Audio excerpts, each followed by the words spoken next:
ಗೋಚರವಾಗದೇ ಇರುವಂಥ ಆ ಗೋಚರ ಶಕ್ತಿಯ ಮೊರೆ ಹೋದರೆ ಆ ಶಕ್ತಿ ನಮ್ಮನ್ನು ಕೈ ಹಿಡಿದು ಮುನ್ನಡೆಸುತ್ತೆ. ಇದನ್ನೇ ಎಲ್ಲ ಉಪನಿಷತ್ತುಗಳು, ಶಾಸ್ತ್ರಗಳು, ವೇದಗಳು ನಮಗೆ ಹೇಳಿಕೊಟ್ರು ಅಂಥದ್ದು. ಭಗವಂತನ ಮೊರೆ ಹೋದರೆ, ಭಗವಂತನ ಸಾನ್ನಿಧ್ಯವನ್ನು ನಾವು ಬಯಸಿದರೆ ನಾವು ಕೆಟ್ಟದ್ದನ್ನು ಯೋಚನೆ ಮಾಡಲಿಕ್ಕೆ ಸಾಧ್ಯವಿಲ್ಲ, ಕೆಟ್ಟದ್ದನ್ನು ಮಾಡಲಿಕ್ಕೆ ಸಾಧ್ಯವಿಲ್ಲ, ಕೆಟ್ಟದ್ದನ್ನು ನೋಡಲಿಕ್ಕೆ ಸಾಧ್ಯವಿಲ್ಲ. ಹಾಗಾಗಿ ಅನ್ಯಥಾ ಶರಣಂ ನಾಸ್ತಿ, ನನಗೆ ನೀನು ಬಿಟ್ಟರೆ ಯಾರು ಗತಿ ಇಲ್ಲ, ನನಗೆ ಜಗತ್ತಿನ ಸಕಲ ಚರಾಚರ ವಸ್ತುಗಳಲ್ಲೂ ಕೂಡ ನೀನೇ ಕಾಣ್ತಾ ಇದೆಯಾ ಹಾಗೆ ಅಂತೇಳಿ ಆ ಭಾವನೆ ನಮಗೆ ಬಂದುಬಿಟ್ರೆ ಇನ್ಯಾವುದು ನಮಗೆ ಬೇಕಾಗೋದಿಲ್ಲ, ನಮ್ಮಿಂದ ತಪ್ಪುಗಳು ಕೂಡ ಆಗೋದಿಲ್ಲ. ಹಾಗಾಗಿ ನಾವು ಭಗವಂತನ ಭಗವತಿಯ ಶರಣಾಗಬೇಕು, ಅವ್ರಿಗೆ ಶರಣಾಗಬೇಕು. ಆದಿಶಕ್ತಿ ಯಾಕೆ ಜನ್ಮ ತಾಳದ್ಲು ಅಂತ ನಿಮಗೆ ಗೊತ್ತು. ಬ್ರಹ್ಮಶಕ್ತಿ, ವಿಷ್ಣು ಶಕ್ತಿ, ಶಿವಶಕ್ತಿಯ ಒಟ್ಟುಗೂಡಿ ಹೊರಹೊಮ್ಮಿದಂಥ ಶಕ್ತಿಯೇ ಆದಿಶಕ್ತಿ.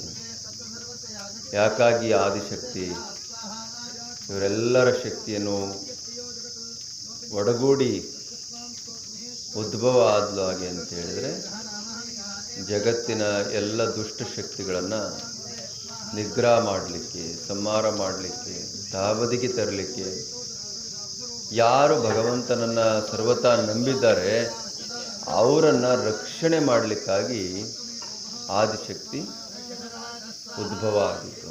ನೀವೆಲ್ಲ ದೇವಿ ಪಾರಾಯಣ ಮಾಡುವಂಥವರು ಬೇಕಾದಷ್ಟು ಜನ ಇಲ್ಲಿದ್ದೀರ. ಆ ಪಾರಾಯಣದಲ್ಲಿ ಇದೆಲ್ಲವನ್ನು ಕೂಡ ಹೇಳ್ತಾರೆ. ನಾನು ಕೇಳ್ತಾ ಇದ್ದೆ, ಇವ್ರನ್ನ ಶಿವನ ಧ್ಯಾನ ಹೇಳಿದ್ರಲ್ಲ, ಅದು ಎಲ್ಲಿ ಬರುತ್ತೆ ಅಂತ. ಅವ್ರು ಹೇಳಿದ್ರು ದುರ್ಗಾ ಸಪ್ತಶಕ್ತಿಯಲ್ಲಿ ಬರುತ್ತೆ. ಶಿವನೂ ಕೂಡ ಆದಿಶಕ್ತಿಗೆ ಮೊರೆ ಹೋಗ್ತಾನೆ, ಬ್ರಹ್ಮನೂ ಕೂಡ ಆದಿಶಕ್ತಿಗೆ ಮೊರೆ ಹೋಗ್ತಾನೆ, ವಿಷ್ಣು ಕೂಡ ಆದಿಶಕ್ತಿಗೆ ಮೊರೆ ಹೋಗ್ತಾನೆ. ಇನ್ನು ನಮ್ಮೆಲ್ಲ ಪ್ರಯತ್ನಗಳು ಮೀರಿದೆ, ಇನ್ನು ನೀನು ಬರಬೇಕು, ನಮ್ಮೆಲ್ಲರ ಶಕ್ತಿಯನ್ನು ನಿಮಗೆ ಕೊಟ್ಬಿಡ್ತೀವಿ ನಾವು. ನೀನು ಈ ಬ್ರಹ್ಮಾಂಡವನ್ನು, ಎಲ್ಲ ಜೀವರಾಶಿಗಳನ್ನು, ಜೀವಸಂತಗಳನ್ನು ನೀನು ರಕ್ಷಣೆ ಮಾಡಬೇಕು ಹಾಗೆ ಅಂತೇಳಿ ಪರಿಪರಿಯಾಗಿ ಆಡಿ ಹೊಗಳಿ ಕೊಂಡಾಡಿ ಆಕೆಗೆ ತನ್ನ ಮೇಲೆ ತಾನು ನಂಬಿಕೆ ಹುಟ್ಟುವಂತೆ ಮಾಡಿ ಆಕೆಯನ್ನು ಬ್ರಹ್ಮಾಂಡಕ್ಕೆ ಬರಮಾಡಿಕೊಂಡು ದೇವಾನುದೇವತೆಗಳು ಸೇರಿ ಶಾಂತವಾಗಿ ಆರಾಮಾಗಿದ್ದೇವೆ. ಮಧ್ಯಪ್ರಾಚ್ಯದಲ್ಲಿ ಯುದ್ಧ ನಡೀತಾ ಇದೆ. ಬಲಿಷ್ಠ ಅಮೇರಿಕ, ಇರಾನು ಯುದ್ಧಗಳನ್ನು ಮಾಡ್ತಾ ಇದ್ದಾರೆ. ನಮಗೂ ಒಂದು ದಿವಸನೂ ಅದರ ಪರಿಣಾಮವೇ ಕಾಣಲಿಲ್ಲ. ನಾವು ಸುಮ್ಮನೆ ಸುದ್ದಿ ಮಾಧ್ಯಮಗಳಲ್ಲಿ ಪೆಟ್ರೋಲ್ ಕಡಿಮೆ ಆಯಿತು, ಡೀಸೆಲ್ ಕಡಿಮೆ ಆಯಿತು, ಗ್ಯಾಸ್ ಕಡಿಮೆ ಆಯಿತು, ಅಲ್ಲಿ ತೊಂದರೆ ಆಯಿತು ಅಂತ ಕೇಳ್ತಾ ಇದ್ದೀವಿ. ಆದರೆ ಯಾರಿಗೂ ಆ ಥರದ ನೋವುಗಳು, ತೊಂದರೆಗಳಾಗಲಿಲ್ಲ. ಮತ್ತೇನು ಸೂಪರ್ ಪವರ್ ಕಂಟ್ರೀಸ್ ಅಂತ ನಾವೇನು ಹೇಳ್ತೀವಿ, ಅಮೇರಿಕಾ, ರಷ್ಯಾ, ಚೈನಾ, ಇವೇ ತತ್ತರಿಸಿ ಹೋಗ್ತಾ ಇರಬೇಕಾದ್ರೆ ನಾವೆಲ್ಲರೂ ಕೂಡ ನೆಮ್ಮದಿಯಾಗಿದ್ದೀವಿ, ಯಾವ ಆತಂಕಕ್ಕೂ ಒಳಗಾಗಿಲ್ಲ ಹಾಗೆ ಅಂತ ಹೇಳಿದ್ರೆ ಅದು ನಾವು ಇಟ್ಟಿರುವಂಥ ನಂಬಿಕೆ, ನಾವು ಭಗವಂತನ ಮೇಲೆ ಇಟ್ಟಿರುವಂಥ ಆ ಅಚಲವಾದ ನಂಬಿಕೆ ಈ ಭರತ ಖಂಡವನ್ನು, ಭರತ ದೇಶವನ್ನು ಅನುಕ್ಷಣ ಕಾಯ್ತಾ ಇದೆ ಮತ್ತು ರಕ್ಷಣೆ ಮಾಡ್ತಾ ಇದೆ.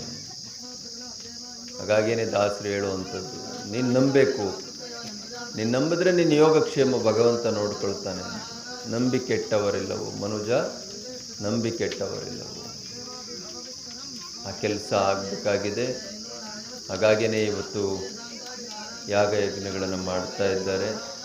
12:30 1 ಗಂಟೆಗೆ ಭಗವತಿಯ ಪೂರ್ಣಾವತಿ, ಮಹಾಪೂರ್ಣಾವತಿ ಜರುಗಲಿದ್ದು ನೀವೆಲ್ಲ ಅದರಲ್ಲಿ ಭಾಗವಹಿಸಿ ನಾವು ಕೂಡ ಅತ್ಯಂತ ಸಂತೋಷವಾಗಿ ಈ ಒಂದು ಜಾತ್ರಾ ಮಹೋತ್ಸವದಲ್ಲಿ ಪಾಲ್ಗೊಂಡು ಜಗತ್ತಿನ ಸಕಲ ಜೀವರಾಶಿಗಳು ಕೂಡ ಭಗವತಿ ಆದಿಶಕ್ತಿ ಚಾಮುಂಡೇಶ್ವರಿ ಲೇಸನ್ನು ಉಂಟು ಮಾಡಲಿ, ಅವರ ಯೋಗಕ್ಷೇಮವನ್ನು ಕಾಪಾಡಲಿ ಹಾಗೆ ಅಂತೇಳಿ ಸಂಕಲ್ಪವನ್ನು ಮಾಡ್ತಾ ನಿಮ್ಮೆಲ್ಲರ ಬದುಕಿನಲ್ಲಿ ಸುಖ ಸಮೃದ್ಧಿಯನ್ನು, ಆರೋಗ್ಯಪೂರ್ಣ ಬದುಕನ್ನು ಆದಿಶಕ್ತಿ ಚಾಮುಂಡೇಶ್ವರಿ ದಯಪಾಲಿಸಲಿ ಹಾಗೆ ಅಂತೇಳಿ ತುಂಬು ಹೃದಯದಿಂದ ಈ ಹೋಮ ಯಾಗಾದಿಗಳ ಕಾರ್ಯಕ್ರಮದಲ್ಲಿ ನಮ್ಮ ಪರಮ ಪೂಜ್ಯನಾಗಿ ಅವರು ಶ್ರೀಗಳು ಪ್ರಾರಂಭ ಮಾಡಿದ್ದಾರೆ. ನಿಮಗೆ ಎಲ್ಲರ ಆಶೀರ್ವಚನವನ್ನು ನೀಡಿದರೆ ಏನು ದಿವಂಗತ ಮಾಲಿಂಗಣ್ಣವರ ಸ್ಥಾಪನೆ ಮಾಡಿದಂಥ ಈ ದೇವಿಯ ಒಂದು ಶಕ್ತಿಯುತವಾದಂತಹ ದೇವಸ್ಥಾನ ಕಳೆದ 16 ವರ್ಷಗಳಿಂದ ಅತ್ಯಂತ ವೈಭವದಿಂದ ಇಲ್ಲಿ ಕಾರ್ಯಕ್ರಮ ನಡೀತಾ ಇದೆ. ಬಹುಶಃ ಆ ಕಾರ್ಯಕ್ರಮಗಳನ್ನು ಅವರ ನಿಧನ ನಂತರವೂ ಸಹ ಶೇಷಣ್ಣ ಅವರು ಪ್ರಧಾನ ಅರ್ಚಕರು ಸಹ ಅವರು ತಮ್ಮ ನೇತೃತ್ವದಲ್ಲಿ ಎಲ್ಲರನ್ನ ವಿಶ್ವಾಸಕ್ಕೆ ತಂದು ಅನೇಕ ಪರಮ ಪೂಜ್ಯರುಗಳನ್ನು ಕರೆದು ಆಶೀರ್ವಚನವನ್ನು ನೀಡೋದ್ರ ಮೂಲಕ ಇಲ್ಲಿ ಒಂದು ಈ ಅತ್ಯಂತ ಉತ್ತಮವಾದಂತಹ ಒಂದು ವಾತಾವರಣವನ್ನು ಸೃಷ್ಟಿ ಮಾಡ್ತಿದ್ದಾರೆ ಅಂತ ಖಂಡಿತ ತಪ್ಪಾಗಲ್ಲ. ಬಹುಶಃ ಈ ಸಂದರ್ಭದಲ್ಲಿ ತಾಲೂಕು ಅತ್ಯಂತ ಬರಪೀಡಿತ ಪ್ರದೇಶ. ಏಕೆಂದರೆ ಮನೆಯೂ ನೋಡಿದರೆ ನೀವು ಪರಮ ಪೂಜ್ಯರ ಹುಟ್ಟುಹಬ್ಬದ ದಿವಸ ಮಧ್ಯ ಕರ್ನಾಟಕದ ನೀರಿನ ಕೊತ್ತಾಯ ಸಮಾರಂಭವನ್ನಾಗಿ ಮಾರ್ಪಡಿಸಿ ತನ್ನ ಹುಟ್ಟುಹಬ್ಬವನ್ನೇ ನೀರಿನ ಕೊತ್ತಾಯ ಸಮಾವೇಶವನ್ನು ಮಾಡೋದ್ರ ಮೂಲಕ ಈಗಾಗಲೇ ಮದಲೂರು ಕೆರೆಗೆ ನೀರನ್ನು ತರುವಂಥ ವಿಚಾರವನ್ನು ಮತ್ತು ಏನು ಆ ಮಠ ಸ್ಫಟಿಕಪ್ರಿಯ ಮಠದ ಆವರಣದ ಮಹತ್ವವನ್ನು ನಾನು ಬಹಳ ಚೆನ್ನಾಗಿ ಗೊತ್ತು ನನಗೆ. ಏಕೆಂದರೆ ದಿವಂಗತ ಸತ್ಯನಾರಾಯಣ ಸಾಹೇಬರವರ ಅವರು ಒಂದು ಮಾತನವಾದ ಪರಮ ಪೂಜ್ಯರ ಮಾತನ್ನ ಕೇಳಲೇ ಇಲ್ಲ. ಆದರೂ ಅದರ ಪಶ್ಚಾತ್ತಾಪವನ್ನು ಅನುಭವಿಸತಕ್ಕಂಥ ಪರಿಸ್ಥಿತಿ ಇತ್ತು ಅಂದರೆ ಖಂಡಿತ ಆಯಿತು ಅಂದರೆ ತಪ್ಪಾಗಲಿಕ್ಕೆ ಸಾಧ್ಯ ಇಲ್ಲ. ಪರಮ ಪೂಜ್ಯರ ನೇತೃತ್ವದಲ್ಲಿ ಮತ್ತು ನಮ್ಮ ತಾಲೂಕು ಮತ್ತು ಈ ದೇವಸ್ಥಾನ ಮತ್ತಷ್ಟು ಅತ್ಯಂತ ವೈಭವದಿಂದ ನಡೆಯುವಂಥ ಒಂದು ಅವಕಾಶವನ್ನು ಪರಮ ಪೂಜ್ಯರು ಸೇರಿದಾಗೆ ಆ ತಾಯಿ ಜಗನ್ಮಾತೆ ಕಲ್ಪಿಸಲಿ. ಆ ಮೂಲಕ ನಿಮ್ಮೆಲ್ಲರಿಗೆ ಭಗವಂತ ಮತ್ತಷ್ಟು ತಾಯಿ ಆಶೀರ್ವಾದ ಸಿಗಲಿ ಅಂತ ಆರೈಕೆ ಮಾಡ್ತೇನೆ. ನನ್ನ ಮಾತನ್ನು ಮುಗಿಸ್ತೇನೆ. ತಮ್ಮೆಲ್ಲರಿಗೆ ನಮಸ್ಕಾರ. ಜೀನಿ ಪರಿಶುದ್ಧ ನೀರು, ಮದುವೆ ಸೇರಿದಂತೆ ಇತರೆ ಸಮಾರಂಭಗಳಿಗೆ ಹೋಲ್ಸೇಲ್ ದರದಲ್ಲಿ ಮಿನರಲ್ ವಾಟರ್ ಲಭ್ಯ.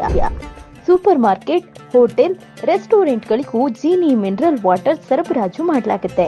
ಈ ಕೂಡಲೇ ಸಂಪರ್ಕಿಸಿ 7624931166.